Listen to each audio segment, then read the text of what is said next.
Well, OBS Streamlabs did it to me again. Just opened it up and it's wiped clean. I have no idea what's going on there. So I had to reload everything, and I really want to get this thing out fast here, so I did not even bother trying to put my cameras up or anything. I'm just going to read this. This is really interesting. I can say is wow. Okay, a lot of new stuff here. This is filed by Kyle's lawyers here. I'm going to go ahead and read this to you. This is a motion recently filed on 10/19. The state of Wisconsin versus Kyle Rittenhouse. All right, so this is the defendant's response to state's motion in limine. October 11th, 2021, the state filed a motion in limine. The defendant's response to said motion is as follows. The state requests that the defense be prohibited from referring to Joseph Rosenbaum, Anthony Huber, or Gaige Grosskreutz as rioters, looters, or arsonists, or any other pejorative term. It is the defendant's position that Joseph Rosenbaum was in fact a rioter on August 25th.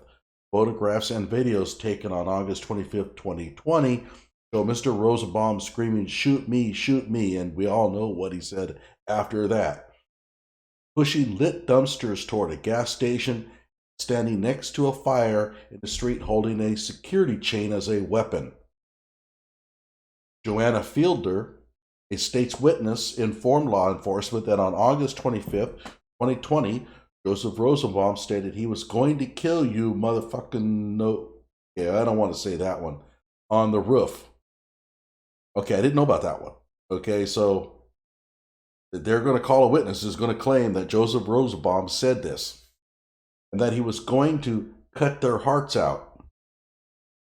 Ms. Fielder will also testify that she observed Rosenbaum throwing homemade gas bombs on the roof of CarSource. A second state's witness, Mary McKenzie Waldschmidt, will testify that she was walking away from the Ultimate gas station when she observed someone light what appeared to be a piece of paper on fire, and then Joseph Rosenbaum pushed that dumpster into the roadway. The defense asserts that Gaige Grosskreutz's actions demonstrate that he too was rioting on August 25th, 2020. Very interesting.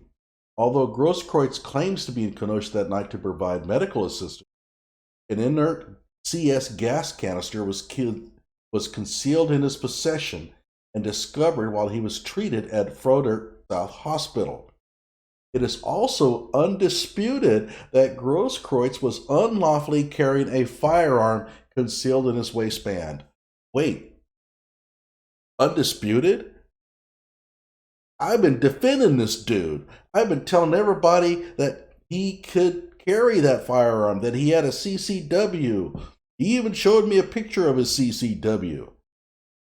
And now they're saying that his unlawful carrying of the firearm is undisputed. Wow. Okay. No, I mean, no, this is their claim. But that's a strong claim. Anthony Huber was witnessed on video standing in front of law enforcement on August 25th, 2020, at which time he was repeatedly struck by pepper balls fired by law enforcement. This was done presumably to have Mr. Huber leave the area as there was a curfew in place. Did not leave. Further, Mr. Huber can be seen in videos standing next to Joseph Rosenbaum as Mr. Rosenbaum is yelling at pushing people at the Ultimate gas station.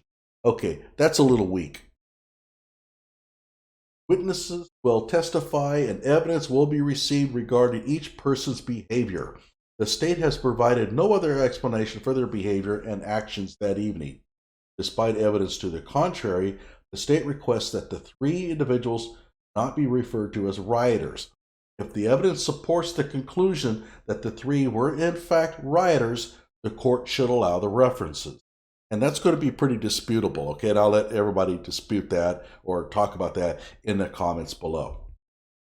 Legally, the reason the court has precluded the state from referring to anyone as a victim is rooted in the constitutional principle of the presumption of innocence afforded to all citizens charged with criminal offenses in the same way legitimate protesters are afforded constitutional protections of speech and assembly.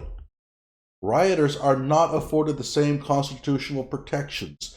There is no legal reason to treat them the same.